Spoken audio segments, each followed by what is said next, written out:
ऐश्वर्या घेडेकर, दीपवाहिनीमध्ये तुमचं स्वागत। पाहुयात आजच्या महत्त्वाच्या घडामोडी। मराठा आरक्षणाविषयी सर्वपक्षीय बैठकीत एकमुखी ठराव, राज्यात शांतता कायदा सुव्यवस्था राखण्याचे आवाहन। राज्यात मराठा आंदोलनाची धग कायम, सुरक्षिततेच्या दृष्टिकोनातून खेड पोलिसांची खबरदारी। सुप्रसिद्ध न्यूरोसर्जन डॉक्टर उज्ज्वल येवले रॉयल हॉस्पिटल येथे भेट देणार, रुग्णांनी लाभ घेण्याचे आवाहन। आणि आता सुरुवातीलाच बातमी येते मराठा आरक्षणासंबंधीची। राज्यात सुरू असलेल्या मराठा आरक्षणाच्या पार्श्वभूमीवरती मराठा आरक्षण विषयक सर्वपक्षीय बैठक संपन्न झाली आहे। या बैठकीत एकमुखी ठराव मंजूर करत राज्यात शांतता कायदा सुव्यवस्था राखण्याचे आवाहन सर्वपक्षीय बैठकीत करण्यात आले। मराठा समाजाला आरक्षण देण्याबाबत सर्वांचे एकमत असून कायदेशीर बाबी पूर्ण करूनच टिकणारे आरक्षण देण्यासाठी राज्यातील सर्वच पक्ष एकत्रितपणे काम करायला तयार आहे। मात्र राज्यात कुणीही कायदा हातात घेऊ नये, राज्यातील शांतता तथा कायदा आणि सुव्यवस्था अबाधित ठेवावी असे आवाहन सह्याद्री अतिथीगृह येथे संपन्न झालेल्या सर्वपक्षीय बैठकीत करण्यात आले। तसेच या सर्व प्रयत्नांना उपोषणकर्ते मनोज जरांगे पाटील यांनी देखील सहकार्य करत आपले उपोषण मागे घ्यावे असे आवाहन करणारा ठराव सर्वपक्षीय बैठकीत घेण्यात आले। बैठकीच्या अध्यक्षस्थानी मुख्यमंत्री एकनाथ शिंदे हे विराजमान होते। राज्यात मराठा आंदोलनाची धग कायम आहे। महाराष्ट्रातील सर्व मराठ्यांना सरसकट कुणबी प्रमाणपत्र देण्याबाबत सरकारकडून जोवर घोषणा होत नाही तोवर आंदोलन आणि उपोषण मागे घेणार नसल्याचं मराठा आंदोलक मनोज जरांगे पाटील यांनी स्पष्ट केलंय। आणि त्याच पार्श्वभूमीवर आता सरकारच्या हालचाली देखील सुरू आहेत। काल 31 ऑक्टोबर रोजी मंत्रिमंडळाची बैठक झाली। यात न्यायमूर्ती शिंदे समितीचा प्रथम अहवाल मंजूर करण्यात आला। मराठा आंदोलकांनी आता ठिकठिकाणी आंदोलने तीव्र केली असून आमदारांची घरे आणि वाहने यावेळी लक्ष केली जातात। आज 1 नोव्हेंबर रोजी हसन मुश्रीफांच्या गाडीवरती दगडफेक करण्यात आली आहे। राज्यात कायदा सुव्यवस्थेचा प्रश्न निर्माण झालाय, त्यामुळे या पार्श्वभूमीवरती सरकारने आता सर्वपक्षीय बैठक बोलावली आहे। मात्र या बैठकीत आपल्याला डावलण्यात आल्याचा आक्षेप आता शिवसेनेच्या ठाकरे गटाने केलाय। मराठा आरक्षणाबाबतची आपली मागणी मान्य न झाल्याने मनोज जरांगे पाटील हे अद्यापही बेमुदत उपोषणावरती ठाम आहेत। राज्यात मराठा आंदोलनाची धग ही कायमच आहे। ठिकठिकाणी मराठा बांधव आरक्षणासाठी पेटून उठलाय आणि याच पार्श्वभूमीवर आता रत्नागिरी जिल्ह्यात कोणताही अनुचित प्रकार घडू नये यासाठी पोलिसांची बैठक संपन्न झाली आहे। या बैठकीत खेडमध्ये स्थानिक पातळीवरती सुरक्षिततेच्या दृष्टिकोनातून महत्त्वपूर्ण निर्णय घेण्यात आले आहेत। आमचं फक्त एवढंच म्हणणं आहे की तुम्हाला ज्या ज्या गोष्टी तुम्हाला आपल्या गावात खासदारी वाटतात तर पोलिसांना पोलीस पाटील म्हणून तुम्ही पहिला दक्षता करून आम्हाला विश्वासाने माननीय तहसीलदार साहेब असतील, आम्ही असू किंवा PI साहेब असतील, आमच्या लोकांना तुम्ही लवकरात लवकर संपर्क केला पाहिजे। गावात अशा प्रकारच्या घटना होत आहेत, त्यांच्यामध्ये काय हालचाली असतील आणि त्यांच्यासाठी सामाजिक स्वरूपाने जे काय आंदोलन करणार असेल ते शांततापूर्वक मार्गाने होईल याची आपल्याला दक्षता घ्यायची आहे। वळूयात पुढच्या बातमीकडे। सालाबाद प्रमाणे यंदा देखील खेड तालुक्यातील श्री देवी काळकाई मंदिरामध्ये पूजेचे आयोजन करण्यात आले होते। तरी यावेळी खेडसह आजूबाजूच्या परिसरातील नागरिकांनी पूजेला उपस्थित राहत दर्शनाचा लाभ घेतलाय। पूजेच्या निमित्ताने नमन पाहण्याची संधी खेडवासियांना पाहायला मिळाली। यावेळी उपस्थितांच्या चेहऱ्यावरती आनंद दिसून आला। सुप्रसिद्ध न्यूरोसर्जन डॉक्टर उज्ज्वल येवले हे खेडमधील रॉयल हॉस्पिटल येथे रविवारी 5 नोव्हेंबर रोजी दुपारी 12 ते 3 या वेळेत रुग्ण तपासणीसाठी उपलब्ध असणार आहेत। डॉक्टर उज्ज्वल येवले हे मुंबई येथील Tata hospital, Hinduja hospital, Fortis अशा नामांकित हॉस्पिटलमध्ये वैद्यकीय सेवा देत आहेत। ब्रेन, स्माइल ट्यूमर तसेच peripheral nerve surgeries, vascular neurosurgery, minimal invasive spine surgery, awake brain surgery अशा शस्त्रक्रिया करण्यात त्यांचा हातखंडा आहे। मणका आणि तसेच मेंदूच्या आजारातील रुग्णांना सामान्यपणे मुंबई, पुणे, कोल्हापूर, मिरज यासारख्या ठिकाणी उपचारांसाठी जावे लागतं। अशा रुग्णांना आता रॉयल हॉस्पिटल मल्टी स्पेशालिटी हॉस्पिटलने आता खेड येथेच उपचार उपलब्ध करून दिले आहेत। न्यूरोसर्जन डॉक्टर येवले हे प्रत्येक महिन्यात रुग्ण तपासणीसाठी उपलब्ध राहणार आहेत। तरी नागरिकांनी या सेवेचा लाभ घ्यावा असे आवाहन आता करण्यात आले।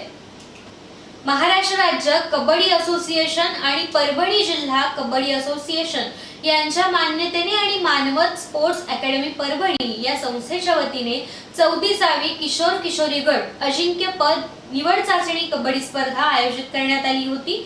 5 ते 9 नोव्हेंबर 2023 रोजी या कालावधीत नेताजी सुभाष विद्यालय क्रीडांगण परभणी येथे सदर स्पर्धा संपन्न होणार होती. परंतु मराठा आरक्षणाचं आंदोलन आता चिघळतं रूप धारण करत असल्यामुळे जाळपोळ आणि रस्ता रोको, वाहतूक विस्कळीत तसेच दंगलजन्य वातावरण निर्माण झाल्यामुळे सदर स्पर्धेस आता तुर्तास स्थगिती देऊन परिस्थिती पूर्ववत झाल्यानंतर स्पर्धेच्या पुढील तारखा लवकरात लवकर कळवण्यात येतील अशी माहिती सरकार्यवाह बाबूराव चांदोरे यांनी दिली आहे. दापोलीतील श्री रामराजे महाविद्यालयाच्या जीएनएम तृतीय वर्षातील 17 विद्यार्थ्यांची मुंबईमधील ज्युपिटर रुग्णालयात कॅम्पस इंटरव्ह्यूद्वारे परिचारिका म्हणून आता निवड करण्यात आली आहे. ज्युपिटर रुग्णालयाच्या प्रमुख नर्सिंग अधिकारी, नर्सिंग उपाधिकारी, HR व्यवस्थापक, HR अधिकारी आणि HR ॲडमिन क्लार्क यांनी आता विद्यार्थ्यांच्या मुलाखती घेऊन तेथील 17 विद्यार्थ्यांची निवड करून त्यांना तात्काळ नियुक्तीपत्र देखील प्रदान केलं. या अभ्यासक्रम महाराष्ट्र आयोग विज्ञान विद्यापीठ Nashik, Maharashtra nursing council Mumbai, Indian nursing council Delhi मान्यता प्राप्त असल्याचे यावेळी सांगण्यात आले. ज्ञानदीप विद्यासंकुल भडगाव खेड येथे ज्ञानदीप माजी विद्यार्थी संघातर्फे प्रशालेतील विद्यार्थ्यांसाठी विविध स्पर्धेचे आयोजन करण्यात आलं होतं.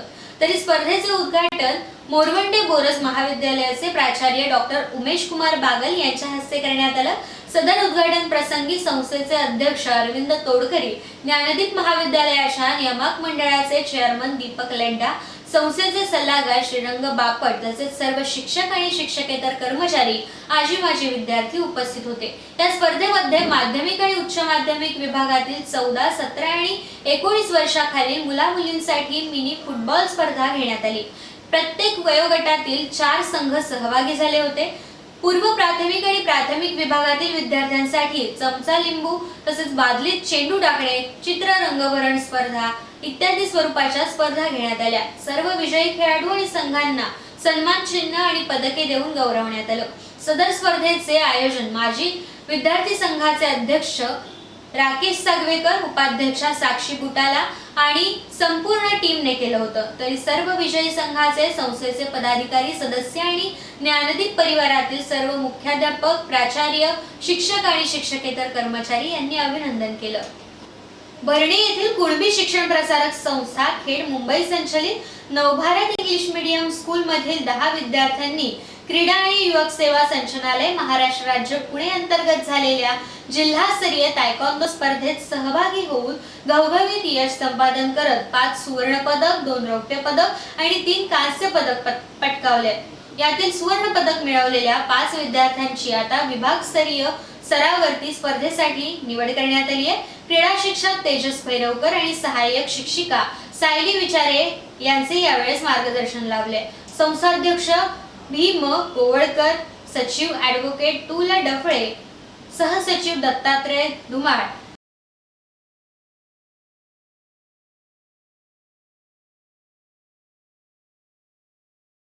वळूयात पुढच्या बातमीकडे.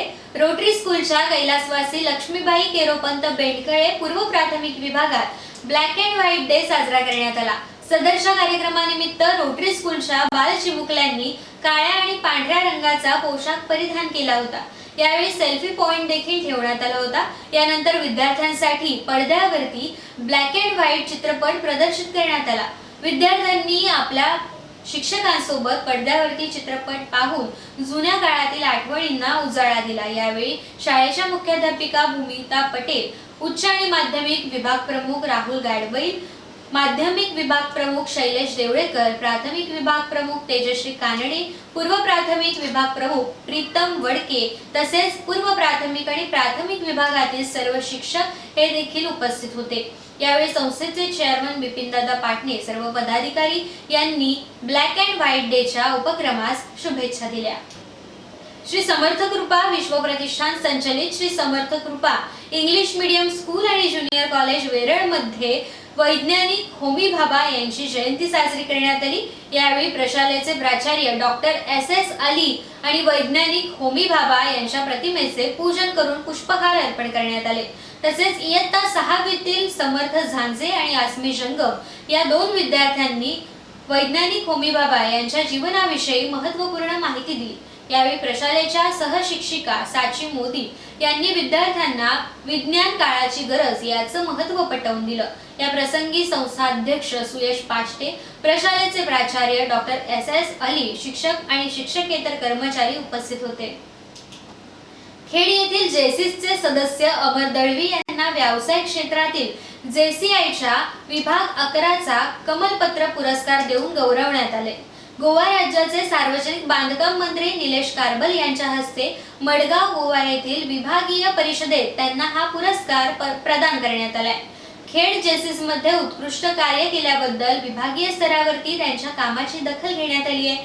यावेळी जेसी विभागीय अध्यक्ष राजेश राजन, भारतीय जेसीसचे माजी अध्यक्ष अँथोनी नरोना, उपाध्यक्ष रावल, झोनचे माजी अध्यक्ष ईशान उसापकर, अमोल क्षीरसागर, खेड जेसीसचे अध्यक्ष प्रथमेश खामकर, माजी अध्यक्ष पराग पाटणे, माजी अध्यक्ष गणेश राऊत, तसेच अमित कदम, अमित नामुष्टे, डॉक्टर रियाज धुनवारे, कपिल कोळेकर, स्वप्नील कदम, संकेत आपिष्ठे हे उपस्थित होते। गेल्या 10 वर्षापासून खेडमध्ये निस्वार्थ रुग्णसेवा करत 1 नोव्हेंबर 2017 सालापासून आयुष होमिओपॅथिक क्लिनिकच्या माध्यमातून रुग्णसेवेसाठी सदा तत्पर असणारे डॉक्टर विक्रांत पाटील आणि डॉक्टर वैष्णवी पाटील यांच्या आयुष होमिओपॅथिक क्लिनिकला 7 वर्ष पूर्ण झाली आहेत। तरी आयुष होमिओपॅथिक क्लिनिकच्या 7व्या वर्धापन दिनानिमित्त दीपवाहिनीकडून हार्दिक शुभेच्छा। मराठा क्रांती स्वराज्य संघटना मुंबई प्रदेश अध्यक्ष उद्योजक विकासक डॉक्टर चंद्रकांत तुळशीराम मोजाड यांना नुकतीच नवी दिल्ली येथे डॉक्टरेट ही पदवी बहाल करण्यात आली आहे। आंबेवाडी काळा चौकी येथील त्यांच्या कार्यालयात राष्ट्रीय संस्थापक अध्यक्ष सदानंदराव भोसले यांनी भेट देत त्यांचं अभिनंदन केलंय। खेड नगरपालिकेतील कर्मचारी महेंद्र गंगाराम उपावले हे नुकतेच सेवानिवृत्त झाले। तरी या निमित्त त्यांनी केलेल्या कामाचा गौरव करत त्यांचा सत्कार समारंभ नगरपालिका सभागृहात पार पडला। यावेळी उपस्थितांनी सेवानिवृत्तीनिमित्त महेंद्र उपावले यांना शुभेच्छा दिल्या। यानंतर महेंद्र उपावले यांनी दीपवाहिनीशी संवाद साधत आपला आनंद व्यक्त केलाय। माझी अशी मी खेड नगर परिषद 1/12/86 रोजी खेड नगर परिषदेमध्ये नोकरीला लागलो 1/12/86 रोजी। तर माझी सेवा